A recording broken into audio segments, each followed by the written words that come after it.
अस्सलाम वालेकुम, welcome to my channel यूनानी केयर।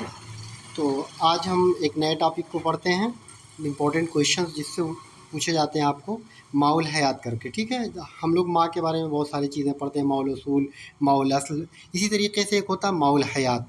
तो कभी आपसे दो चीज़ें इसमें पूछी जाती हैं, माउल हयात होता क्या है, उसका काम क्या है, उसका मकसद क्या है, और दूसरा इससे पूछा जाता है कभी कभी उसका नुस्खा क्या है माउल हयात का। ठीक है, तो माउल हयात हम पहले जानेंगे कहते किसको हैं। माउल हयात एक ऐसा नुस्खा होता है जिसकी मदद से हम कुश्ते को दोबारा अपनी असल हालत में वापस लाते हैं। यानी इसका इस्तेमाल हम कुश्ते की शनाख्त करने के लिए करते हैं कि जो कुश्ता है वो किस धातु का है। ठीक है, तो उस माउल हयात के ज़रिए हम क्या करते हैं, उस कुश्ते को ज़िंदा करते हैं। यानी जो असल हालत उसकी होती है, उस असल हालत में उसको वापस लाने का काम कौन करता है, माउल हयात। ठीक है, इसके दो मशहूर नुस्खे हैं, जिसमें जो सबसे कॉमन नुस्खा है वो है आपका घी, सुहागा, शहद खालिस।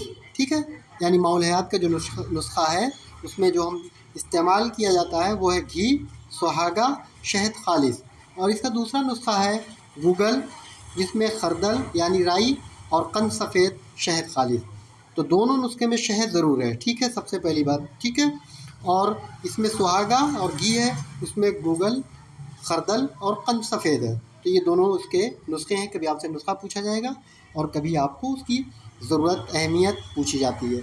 तो उसका इस्तेमाल क्या होता है, कुश्ते को दोबारा ज़िंदा करने के लिए, यानी कुश्ते को वापस अपनी असल हालत में लाने के लिए किया जाता है, और कुश्ते की शनाख्त करने के लिए किया जाता है। इसका क्वेश्चन प्रीवियस ईयर में आया था आपके NIM 2010 के पेपर में। आपसे पूछा गया था माउल हयात क्या है।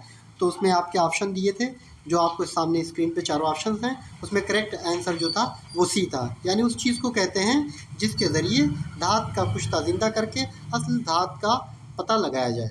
थैंक यू, देखते रहिए और सब्सक्राइब करिए हमारे चैनल को और सारे लेटेस्ट अपडेट के लिए।